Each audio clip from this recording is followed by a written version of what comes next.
শহীদের সামনে দাঁড়িয়ে তরুণরা জীবন বিলিয়েছে। আমরা যারা রাজপথে ছিলাম আমরা জানি, আপনি বিদেশ থেকে ধরে ধরে এনে উপদেষ্টা বানাবেন, তারা তো এই দায় দরদ বুঝবে না। আমরা বলতে চাই, আমরা কষ্ট পাই, আমরা লজ্জিত হই যখন দেখি এই জনগণের রাষ্ট্রে, জনগণের সরকার ক্ষমতায়, আমরা বলি তখনও জনগণের উপর নিপীড়ন হয়, নিষ্পেষণ হয়। আমরা বলতে চাই, কি দুর্ভাগ্যজনক, আপনারা এখন পর্যন্ত শহীদদের তালিকা দিতে পারেননি। এই যে 2000 ছাত্র জনতা খুন হয়েছে, আমার তো উচিত ছিল যারা যারা খুন হয়েছে সরকার নিজ দায়িত্বে তার নিজ এলাকায় একটি মনুমেন্ট করে ঘোষণা করবে এ হলো শহীদ।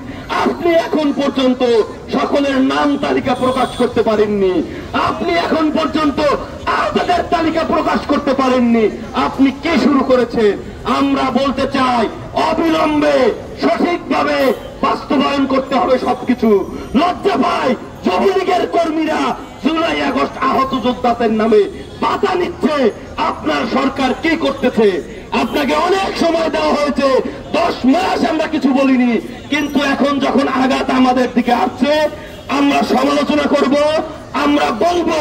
পাশাপাশি আপনার প্রশাসনকে সোজা করতে হবে, আইন নিয়ম শৃঙ্খলার মধ্যে আনতে হবে।